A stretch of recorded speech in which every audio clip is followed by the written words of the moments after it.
Oke,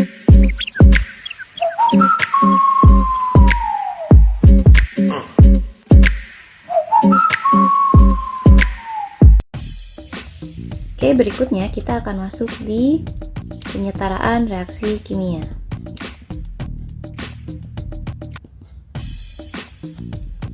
Nah, penyetaraan reaksi kimia ini merupakan turunan atau pengaplikasian dari hukum kekekalan massa, di mana seperti yang sudah kita bahas sebelumnya, dalam hukum kekekalan massa, massa sebelum dan setelah zat yang bereaksi adalah sama. Nah, sebelum masuk pada bagaimana pengaplikasian dari hukum kekekalan massa pada proses penyetaraan reaksi kimia, sebelumnya kita berkenalan terlebih dahulu dengan komponen-komponen yang terdapat dalam suatu reaksi kimia.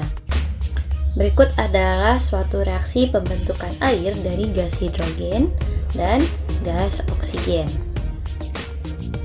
Nah, kalau kita baca persamaan reaksi ini berarti dua molekul gas hidrogen bereaksi dengan satu molekul gas oksigen membentuk dua molekul uap air. Nah, ada komponen apa saja dalam reaksi kimia ini? Yang pertama, dalam suatu reaksi kimia itu ada yang namanya reaktan, di mana reaktan ini adalah zat-zat sebelum proses terjadinya reaksi. Jadi, kalau reaktan itu ada di sebelah kiri. Jadi ini ya, seperti H2 ini namanya reaktan. O2 juga reaktan. Atau boleh disebut juga reaksi. Nah, zat di sebelah kanan tanda panah atau zat yang terbentuk setelah proses reaksi kimia terjadi disebut sebagai produk atau hasil reaksi ya. Nah, kemudian angka 2 yang terletak sebelum tulisan H2 merupakan suatu koefisien. Kemudian ini juga koefisien. Kemudian kalau O2 ini kok nggak ada koefisiennya pun? Ada. Koefisien dari O2 adalah 1. Namun kalau 1 dalam kimia biasanya kan tidak ditulis ya, maka tidak perlu dituliskan. Namun bila ditanya koefisien O2 adalah 1 ya. Kemudian ada angka yang terletak di bawah seperti ini ya, yang subskrip. Ini namanya indeks. Jadi ini indeks. Ini indeks. Kemudian ada juga fasa. Yang mana tuh fasa? Fasa ini menunjukkan wujud dari zatnya. Di sini ada G ya. G di sini berarti gas. Kalau zatnya wujudnya berupa padatan, maka kita kasih tanda S, yakni solid. Kemudian ada juga liquid, L. Liquid ini kalau bentuknya cair ya. Kemudian nanti ada satu lagi fasa, yakni aki atau aqueous. Nah, aqueous ini adalah bentuknya larutan atau terlarut dalam air. Lalu apa bun bedanya liquid dan larutan? Kapan kita menggunakan L dan kapan kita menggunakan aki atau aqueous? Nah, misalkan kita nanti punya NaCl yang fasanya liquid, kemudian ada NaCl yang fasanya aki. Apa yang membedakan antar kedua NaCl ini? Nah, NaCl ini kita tahu adalah suatu garam ya. Nah, NaCl dengan fasa L maknanya adalah NaCl ini bentuknya cair. Jadi bayangkan ada padatan garam gitu ya, kemudian padatan garamnya dilelehkan. Nah, lelehan garam ini kita kasih NaCl dengan fasa L. Jadi NaCl yang dalam bentuk cair gitu ya. Nah, kalau NaCl dalam fasa aki atau aqueous, yakni adalah NaCl yang terlarut dalam air. Artinya ada garam yang dilarutkan dalam air. Jadi dalam zatnya itu sudah bukan zat murni ya, tapi berupa larutan. Jadi ada NaCl, ada airnya. Sedangkan kalau NaCl dengan fasa liquid itu adalah NaCl murni namun bentuknya cair. Nah, lalu apa hubungannya persamaan reaksi ini dengan hukum kekekalan massa? Nah, dalam hukum kekekalan massa disebutkan bahwa jumlah zat sebelum reaksi adalah sama dengan jumlah zat setelah reaksi. Kalau misalkan total gas H2 dan O2 ini masanya adalah 5 gram, maka nanti H2O yang terbentuknya juga sebanyak 5 gram. Nah, ketika tidak ada perubahan massa, maka di sana juga berarti tidak ada perubahan jumlah dari atom-atom yang terlibat dalam reaksi. Artinya dalam suatu reaksi tidak ada atom yang hilang ataupun atom baru yang terbentuk. Yang ada hanyalah penyusunan ulang dari suatu atom-atom. Misalkan seperti pada reaksi yang ditampilkan ini ya, ada 2H2 ditambah O2 menjadi 2H2O. Nah, apa makna dari persamaan reaksi ini? Kalau kita gambarkan dalam bentuk ikatan kimianya, bentuk molekulnya ya, berarti ini tuh ada dua molekul H dan H yang bereaksi dengan sebuah molekul O2 menghasilkan dua. Nah, kalau kita gambarkan persamaan reaksi ini dalam bentuk molekulnya, maka nanti akan seperti ini. 2H2 di sini artinya ada dua molekul gas H2, kemudian satu molekul O2 berarti ada ya satu molekul yang terdiri dari dua atom O yang saling berikatan gitu ya. Kemudian 2H2O di sini artinya ada dua molekul air. Nah, kalau kita lihat di sebelah kiri jumlah atom H-nya ada 4. Di sebelah kanan juga ada 4 ya atom H-nya. Kemudian untuk jumlah atom O-nya di sebelah kiri ada 2. Dan di sebelah kanan juga jumlah atom O-nya ada 2. Nah, kalau kita lihat kan sama ya, berarti jumlah setiap atom sebelum dan setelah reaksi adalah sama. Tadi jumlah atom H-nya sebelum reaksi ada 4, setelah reaksi juga ada 4. Kemudian jumlah atom O sebelum reaksi ada 2, setelah reaksi juga sama, ada 2. Maka aturan pertama dalam penulisan suatu persamaan reaksi kimia adalah jumlah setiap atom di kiri harus sama dengan jumlah setiap atom di kanan. Tadi gitu ya, kalau di kiri ada 4 atom H, maka di kanan juga harus ada 4 atom H. Kalau di kirinya ada 2 atom O, maka di kanan juga harus ada 2 atom O. Maka jika kita kaitkan kembali dengan hukum kekekalan massa, dalam suatu reaksi kimia tidak terjadi penambahan ataupun pengurangan dari atom-atom yang terlibat dalam reaksi. Yang ada hanyalah penyusunan ulang. Yang tadinya antar atom H itu berikatan dengan sesama H gitu ya, kemudian O-nya juga hanya berikatan dengan sesama O, maka setelah bereaksi H dan O-nya membentuk ikatan baru menjadi H2O begitu. Jadi sekali lagi tidak terjadi pengurangan ataupun penambahan atom-atom, yang ada hanyalah penyusunan ulang dari atom-atom tersebut. Nah, sekarang pertanyaannya adalah bagaimana caranya menyetarakan suatu persamaan reaksi? Oke, kita akan mulai dari reaksi yang tadi saja ya. Misalkan kita punya H2 gas plus O2 gas menjadi H2O. Nah, kalau kita perhatikan dari reaksi ini, jumlah atom H di kiri adalah 2 dan jumlah atom H di kanan juga 2. Berarti ini sudah sesuai ya. Nah, kemudian kita lihat lagi dari atom O-nya. Atom O di sebelah kiri jumlahnya ada 2. Sedangkan jumlah atom O di sebelah kanan jumlahnya hanya 1. Berarti belum sesuai. Artinya persamaan reaksi ini belum setara. Maka bagaimana cara untuk menyetarakan reaksinya? Baik, silakan diperhatikan. Pertama, dalam menyetarakan reaksi aturannya tadi ya, jumlah setiap atom di kiri harus sama dengan jumlah setiap atom di kanan. Kemudian yang kedua adalah dalam menyetarakan reaksi, kalian boleh mengotak-atik koefisien tapi tidak boleh mengotak-atik indeks. Jadi tadi ya, indeks atau yang ini nih, ini tidak boleh dirubah-rubah. Yang boleh dirubah-rubah hanyalah koefisiennya saja. Oke, tadi kita punya H2, O2, dan H2O.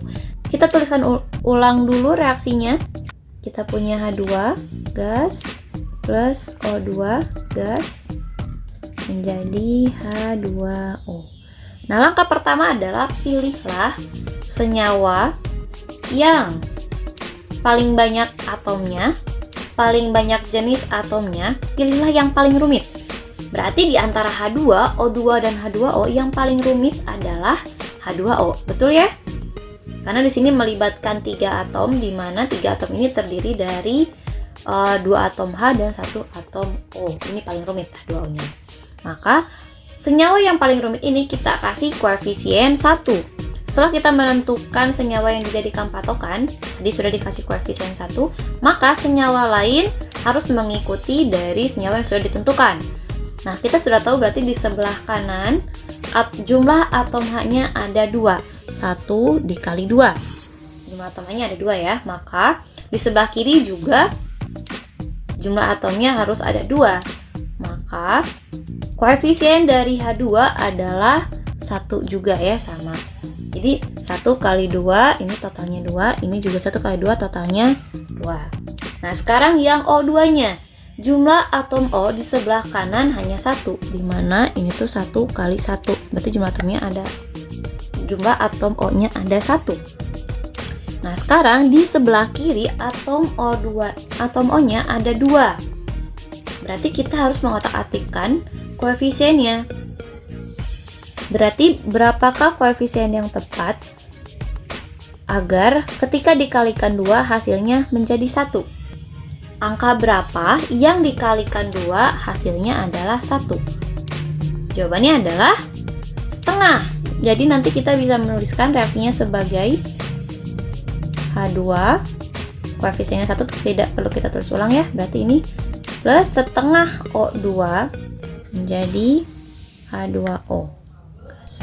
Nah, coba kita perhatikan lagi. Di sini jumlah atom H di sebelah kirinya ada 2. Jumlah atom H di sebelah kanan juga ada 2. Sudah ya. Kemudian atom O-nya. Jumlah atom O di sebelah kiri ada 1. Setengah dikali 2, 1.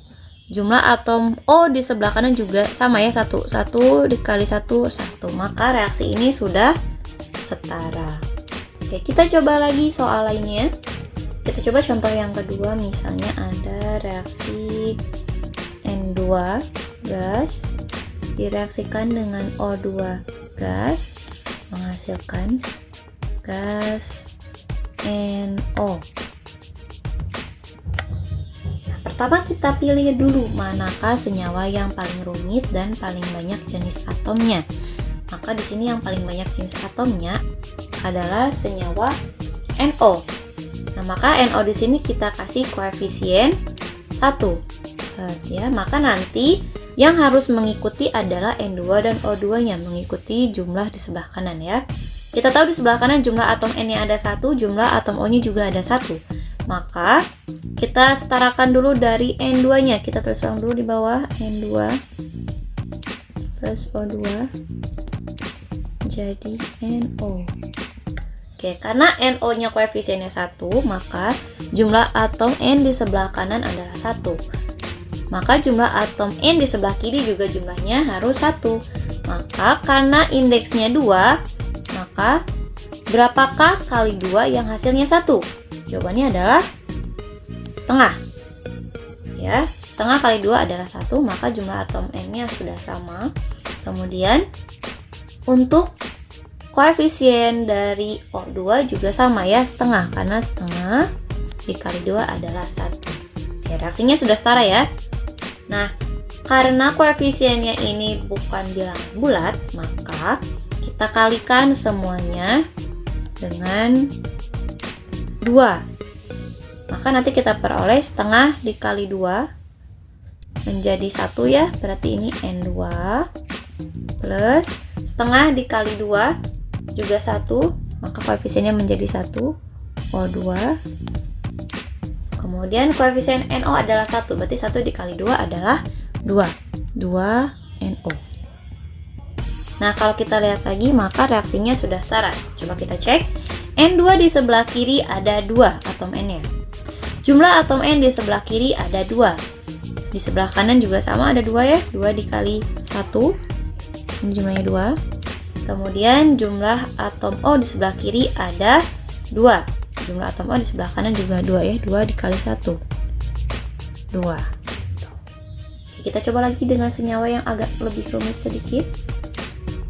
Di Misalkan kita mau menyetarakan reaksi CH4 gas yang direaksikan dengan O2 gas menghasilkan CO2 gas plus H2O gas. Oke, pertama di sini kita pilih dulu manakah senyawa yang paling rumit.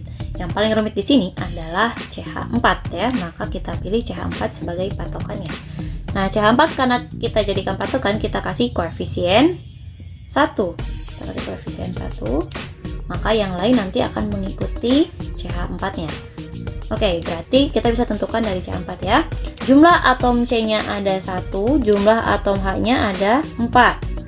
Oke, kita cek dulu dari jumlah atom C-nya.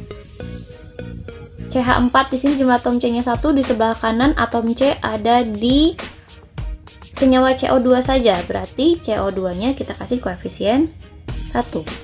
Ya, karena jumlah atom C-nya 1. Kemudian untuk atom H-nya, atom H di sini ada 4 di sebelah kiri. Maka atom H di sebelah kanan juga harus 4. Maka koefisien untuk H2O adalah berapakah kali 2 yang hasilnya 4? Ya, jelas, 2.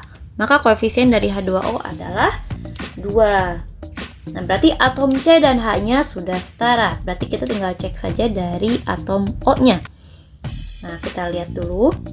Atom O di sebelah kiri jumlahnya 2, sedangkan atom O di sebelah kanan dari CO2-nya ini ada 2, kemudian dari H2O-nya juga ada 2. Maka total atom O di sebelah kanan ada 4. Lalu yang mana yang harus disesuaikan?